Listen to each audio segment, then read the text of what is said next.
Hey everyone, I am back with a new video and this is going to be my artwork for the YouTube Artists Collective for this month with the theme of beautiful nightmares. So if you haven't heard of the collective, we're basically a growing group of artists who make videos here on YouTube.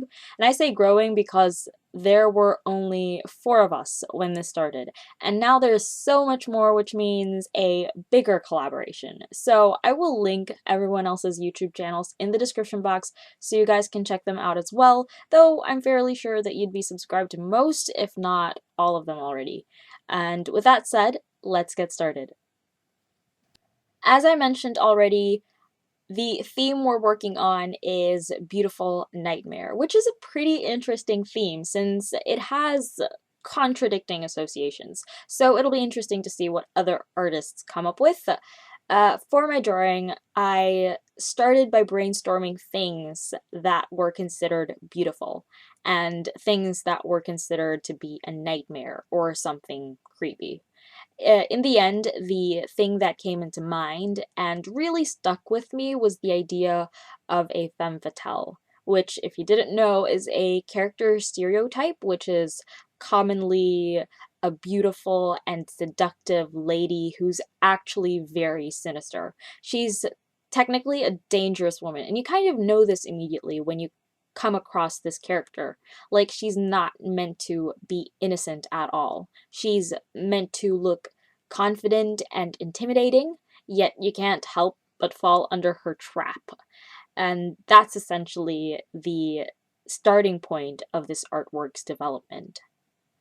The next step was to think of ways that I could make this character more interesting, because yeah, like, she's this badass female character who owns her sexuality, but how do I bring that across into an artwork? So then I started thinking that since she's very sultry, she probably seduces a lot of men and women, kind of luring them into her trap, and they face a terrible fate. They die, basically. And so that reminded me of this drawing I created for Inktober in 2015, which had the same concept. And I remember even tabbing the page on the sketchbook because I wanted to go back to it and explore the concept more or turn it into a finished artwork, but I forgot all about it until this theme came up.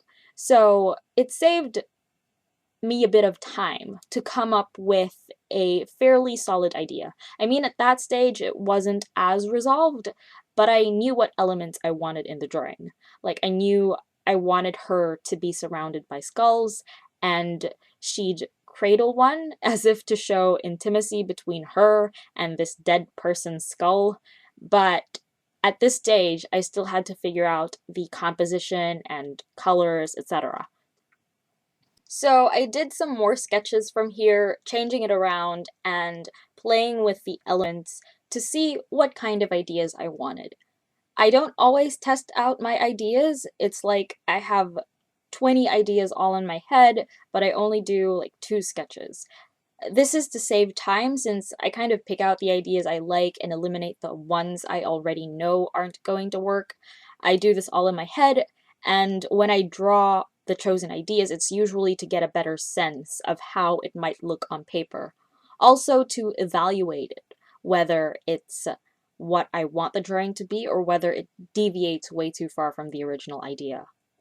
And when I think I have a pretty solid idea, then I start doing the sketch or the rough sketch for the final piece. With this one, I knew that I wanted it to be bigger than A4 because the composition I had thought of was not going to fit on an A4, and this is something I've been trying to incorporate into my art recently. Usually I end up restricting myself by using paper sizes that are already available, so like A4, A5, or A3, for example.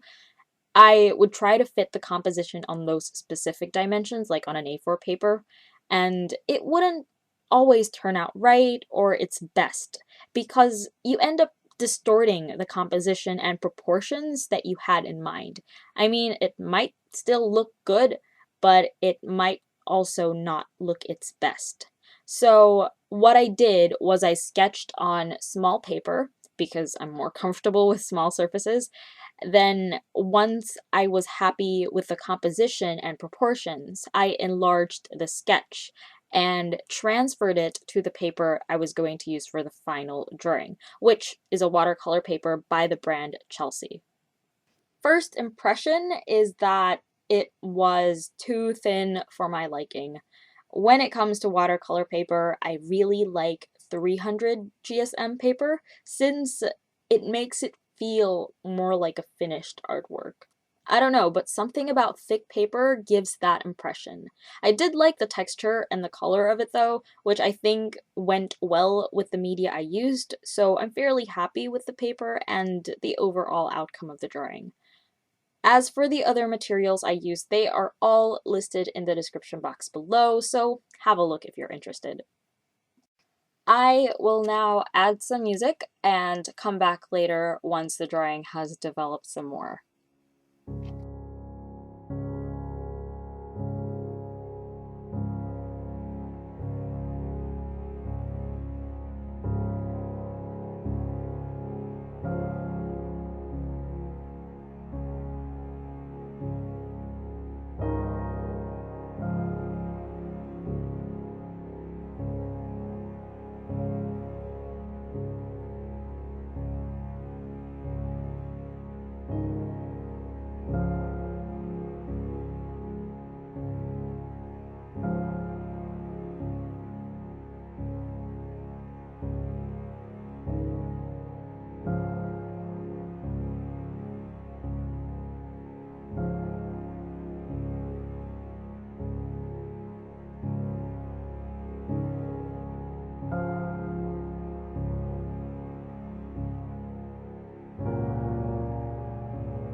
Okay, so the drawing is coming along and I had such a fun time doing this. I really like working with ink. Everything just felt relaxing, and this is definitely the direction I want to move towards with my art. I mainly used liquid India ink, which is waterproof once it dries, but you can still mix it with water to create gray tones in the drawing. I also used some pencils to add texture because, like I mentioned, the paper is cold pressed, therefore it has a fairly rough texture, so lightly laying pencil marks on the surface really emphasize that. And the paper is a creamy color with a distinct yellow tint to it, which actually gave the impression of a sepia slash black and white photo. My camera doesn't really pick up on the color of the paper. Here it looks white, but in real life it's definitely more yellowish. It went with a theme I had going on, actually. Like when I was exploring the archetype of a femme fatale, I was thinking old Hollywood or black and white images, and I wanted to create a character that would denote glamour. And in order to really show that, I decided to place her in a setting, hence the background of this drawing, such as the high ceiling and the floor-length curtains and the sofa. And yeah, I was really scared of doing the background because it's not my forte, and I usually have trouble pulling back the focus on the subject matter whenever I make a drawing with backgrounds. So that's something I want to work on in the future. With this one, it didn't turn out as bad, and in a way, I actually like the way the black curtains emphasize the dimensions of the paper. It's a long rectangular paper, basically, so yeah. You might have seen in the beginning I colored in the curtains in a really light gray. That was the original color study I had. Like, I even made thumbnail color studies for this drawing because I wanted to really put more effort and thought into it. Also because I want it to become a habit of mine. Since I wanted to pull forward the girl, I thought the black dress would do that. And by making the background lighter, it might pull it back, but as you can see, that didn't work, so I changed it. So yeah, I do like my final decision to color the curtains in black because it also kind of ties all the elements together. I also want to mention that this drawing is for sale on my online shop. I don't really have a proper online shop just yet, but I created one for the purpose of this collective, and also because I've been meaning to open one anyway, but have always been hesitant because what if no one wants to buy my art?